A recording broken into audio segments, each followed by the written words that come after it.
নমস্কার, আমি পূজা। নতুন একটা ভিডিওতে সবাইকে স্বাগত। অনেক দিন থেকেই না এই ডেইলি ব্লগগুলো পোস্ট করা হচ্ছিল না। আর যেহেতু আমার বাড়ি থেকে আমার শ্বশুর শাশুড়ি আর আমার মাসি শাশুড়ি এসেছিলেন, তো বাড়িতে এই কদিন পুরো জমজমাট ছিল। সবাই মিলে গল্প আড্ডা ঘোরাঘুরি এসব করতেই সময় পেরিয়ে গেছিলো, তাই আর ভিডিওগুলো শ্যুট করা হয়নি। আর এ কদিন বাড়ির লোকের সাথে সময় কাটাচ্ছিলাম বলে মোবাইল থেকে একটু নিজেকে দূরেই রেখেছিলাম। আজকে মনটা ভীষণই খারাপ, কারণ আজকে বাবা মা মাসি সবাই বাড়ি চলে গেল। তো আবার সেই একা একা থাকতে হবে। এই কদিন সবাই ছিল না, খুব ভালো লাগছিল। তো যাই হোক, কিছু তো করার নেই, বাড়ি তো যেতেই হবে। প্রতিদিনই তো দুপুরবেলাটা প্রায় একা একাই থাকি। তো এই কদিন বাবা মা মাসি ছিল, সবাই মিলে থাকছিলাম, তাই জন্য ভালো লাগছিল। মা মাসি বাবা সবাই ট্রেন পেয়ে গেছে, তো ট্রেনে উঠে ফোন করেছে যে আমরা ট্রেন পেয়ে গেছি, আর আমাকে মজার মজার কথা বলে সবাই হাসাচ্ছিল। সবাই মিলে একটা দিন তো ভীষণ ভালো কাটলো। কিন্তু আজ থেকে আমরা আবার দুজন একা হয়ে গেলাম, কিন্তু কিছু তো করার নেই, বাড়ির সবাইকে তো বাড়িতে ফিরতেই হবে। এখন সন্ধে হয়ে গেছে প্রায়, তো এখন সন্ধেবেলায় একটু চা করব। আর এ কদিন না চা করার দায়িত্ব আমার ছিল না, মা যেহেতু ছিল, তো মাই সন্ধেবেলা চাটা করে খাওয়াচ্ছিল। এ কদিন না চা খাওয়ার আড্ডাটা ভীষণ ভালো হচ্ছিল, যেহেতু বাবা মা মাসি সবাই ছিল, আড্ডাটা আরও বেশি জমজমাট হচ্ছিল, আরও অনেক বেশি গল্প, অনেক বেশি আনন্দ এসব হচ্ছিল। কিন্তু আজ থেকে আবার দুজনে একা একা বসে চা খাওয়া। যাই হোক, আবার বাড়ি গেলে সবাই মিলে আড্ডা হবে। আর চাতে না এখন চিনি একটু কম কমই দিতে হবে। একদিন আমি চা বানাচ্ছিলাম, তখন আমার একটা জুনিয়র অপরূপা, ও বলছিল যে দিদি চিনি একটু কম খাও, নাহলে শরীরের পক্ষে সেটা ভালো না। তো এখন যা চিনির দাম বেড়েছে, চিনি তো মনে হচ্ছে এবার খাওয়া বন্ধ করে দিতে হবে পুরো, কিচ্ছু করার নেই। বর্তমানে ভারতে এতটা চিনির ক্রাইসিস তৈরি হয়েছে যে ভারতকে বাইরের দেশ থেকে চিনি আমদানি করতে হচ্ছে। চিনির সাথে সাথে পেঁয়াজের দামটাও অনেকটাই বেড়ে গেছে। এই কিছুদিন আগে পর্যন্ত জিও মার্টে 5 টাকা করে ছিল 1 কিলো পেঁয়াজ। তো আমরা অনেক অর্ডার করেছিলাম জিও মার্ট থেকে পেঁয়াজ, কিন্তু এখন বাজারে বা অনলাইনেও চিনির সাথে সাথে পেঁয়াজের দামটাও অনেকটাই বেড়ে গেছে। আমার চা করা হয়ে গেছে, চায়ের সাথে বিস্কুট নিয়ে নিলাম।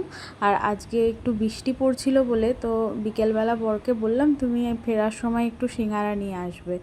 তো বিস্কুটের সাথে আর চায়ের সাথে আজকে একটু সিঙ্গারাও খাবো। ঝাড়খণ্ডের মানুষ না প্রচুর পরিমাণে সিঙ্গারা খায়, ওরা সিঙ্গারাকে সামোসা বলে। তো এখানে ব্রেকফাস্টেও সবাই সিঙ্গারা খায়, আবার লাঞ্চেও দেখতে পাবেন দোকানগুলোতে সিঙ্গারা বিক্রি হচ্ছে, আবার এদিকে সন্ধেবেলা তো সিঙ্গারা বিক্রি হয়। আর বিক্রির পরিমাণটা ঠিক এতটাই বেশি, যে বিক্রি করছে সে ঠেলা নিয়ে যদি বসে বিক্রি করতে, 1 থেকে 2 ঘন্টার মধ্যে সিঙ্গারা পুরো শেষ হয়ে যায়। আর বিশেষ করে যেসব দোকানগুলো সিঙ্গারা খেতে বেশি টেস্টি হয়, সেই সব দোকানে কিন্তু সামনে লোক দাঁড়িয়েই থাকে, সঙ্গে সঙ্গে ভাজা হয় আর সঙ্গে সঙ্গে বিক্রি হয়ে যায়। কিছু কিছু দিন হয়েছে যে সিঙ্গারা আনতে গেছে হয়তো, কিন্তু সিঙ্গারার দোকানে সিঙ্গারা সব শেষ হয়ে গেছে, সব বিক্রি হয়ে গেছে। খেতেও কিন্তু ভীষণ টেস্টি হয় সিঙ্গারাগুলো, আমাদের ওখানে যেরকম সিঙ্গারা ওর থেকে একটু অন্যরকম হয় স্বাদে।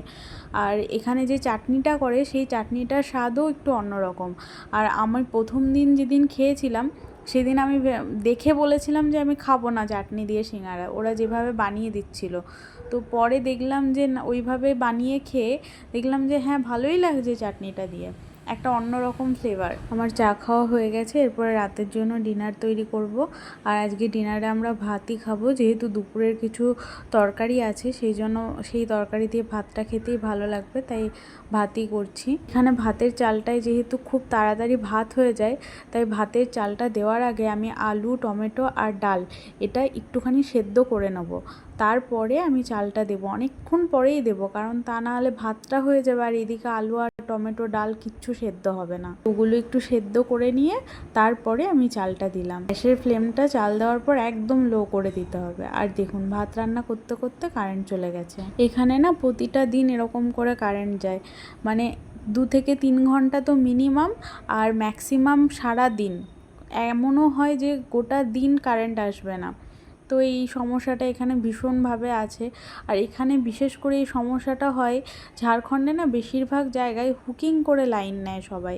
তো তো সেই জন্য আরও বিশেষ করে লাইন যাওয়ার সমস্যাটা বেশি। এটা এখানকার লোকেদের কাছে একটা নর্মাল বিষয়, আর কমপ্লেন করারও কোনো জায়গা নেই।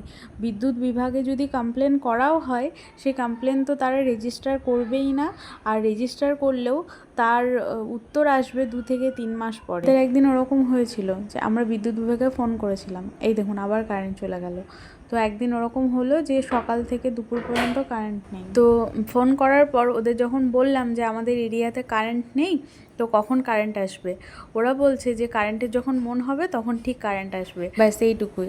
আর ওদের কোনো উত্তরও ছিল না, কোনো জবাবও ছিল না। তারপরে ফোনটা রেখে দিল। সেদিন যে কমপ্লেনটা রেজিস্টার করেছিলাম তার রিপ্লে এসেছিল প্রায় 1.5 মাস পরে, যে আপনাদের কমপ্লেনটা আমরা অ্যাকসেপ্ট করলাম। একটা হাস্যকর বিষয় হয়ে গেল না? যাই হোক, কিছু করার নেই। এখানকার যারা লোকাল লোকজন আছে তারাও কিন্তু কোনো রকমের কমপ্লেন করে না বলেই ওরা আরও পেয়ে বসে, আর এই বিষয়ে কোনো রকম পদক্ষেপ গ্রহণ করে না। আজকের মতো টাটা সবাইকে, সবাই ভালো থাকবেন। পরের একটা ভিডিওতে আবার সবার সাথে কথা হবে। আর ভিডিওটা কেমন লাগলো কমেন্টে অবশ্যই জানাবেন।